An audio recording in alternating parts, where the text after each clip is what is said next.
we've seen a bit of a pullback today, but yesterday a very strong day, particularly for resources stocks, and we had some of those commodity prices heading up very nicely. Yes, even we saw a really strong day, even though the S&P swung between positive and negative territories. We seem to be seeing a section or a sectoral realignment out of possibly banks and industrials and into the resource sectors, with obviously the QE2 confirmation. We're seeing cash moving into the commodity space. And of course, the resources sector really has lagged the JSE this year, but starting to catch up from October, because we had resources stocks up 8% in October. Do you think this is a trend we're going to continue to see, the shift from industrials and financials into resources?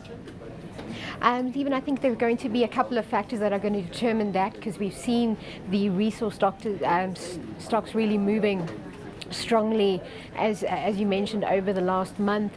We would have to see what comes out of the G20 meeting tomorrow. Possibly, if there are no surprises from the US Fed budget this afternoon. The risk, however, is if we do start seeing good data out of the US in terms of your jobless numbers, housing starts, we could see a stronger dollar in the short term that could cause commodities to come off, well, obviously equities to come off in the short term. So those really are the risks to a stronger push towards the end of the year. Of course, no real big news in the markets today, so the focus really being on that G20 meeting tomorrow. What would the market be looking for to come out of that G20 meeting, if anything? Stephen, I think a good result would be no real decision coming from that meeting, because if we did see a result in terms of an establishment of a currency war or that kind of trend, we could see markets coming off quite dramatically, because that would then start a trade war globally, and that would just not be good for global growth for equities. So possibly no change to the current, or at least a confirmation that we are going to continue as we are. In the meantime, of course, we had China coming out with a substantial trade surplus again this morning. That's likely to be discussed because they have been talking about trade imbalances within the G20. We also had home sales beating estimations, but we've seen capital requirements being raised in China. And that seems to put a bit of pressure onto the Chinese markets today. It has seemed to put some pressure on the development stocks in China. I think it's very positive in the long term for equities, purely because there is some action taken and that the risk of an asset bubble in China has been reduced. So we're going to see moderate growth coming from China, and that's always positive for the global equities, because they are at the moment the leading economy globally. In the meantime, what's our volumes looking like on our markets? Are our traders in there buying with conviction at this stage? We're seeing a lot we're seeing buyers coming in on the dips and taking profits as soon as we get a bit of a run in the market, but not really convincing. We've seen flows really being under 10 billion. Today seems a very good day so far in terms of volumes. We're close to 3 billion in equities.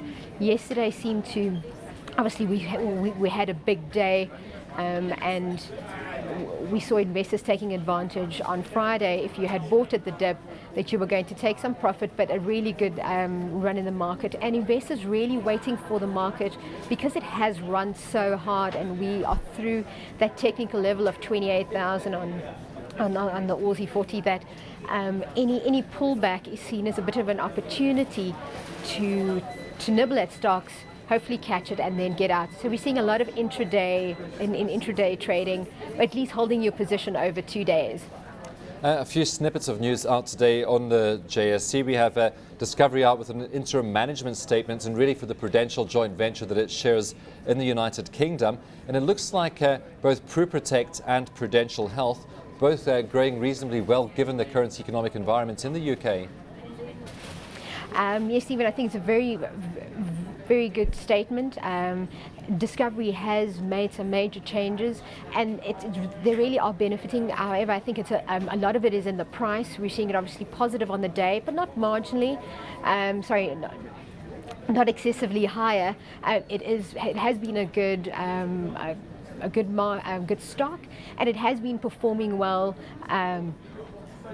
From trading period to trading period, so very good. It looks, the risk, however, is quite toppish at the moment. We're going to have to see how, in terms of delivery into the new year, if they're going to be really going to be able to make a mark in the insurance space. But a good stock. It's just a little bit advise investors to be cautious buying at such high levels. Of course, we have some news out from the telecommunications space. Telkom trading statement. It says higher employee costs, the startup costs for ATA, that's the new mobile venture, likely to affect profits. Normalized headline earnings per share from continuing operations to be 0 to 20% lower. Would you have expected this given the circumstances that Telkom finds itself in? Stephen, I think a lot of South African companies are all under pressure. And we saw with results coming out of the gold sector that all our companies are really suffering from high salary costs. Obviously, Telkom has got those once off from the Nigeria, the multi-links exposure, and then with the rand being so strong, they've come under pressure. It's obviously, looking forward, we're seeing a lot of investors moving out of the telecom space. We saw Vodacom really doing well. We saw the results out last week, and MTN obviously with the comment out today to see that they're growing in the data space. It is quite negative for the stock because I think investors had looked for more. The whole ATA mobile business is moving into a competitive space, so we're going to really have to see how they adjust in terms of competitive rates, how they actually gain market share when MTN and Vodacom are just doing so well in their current spaces.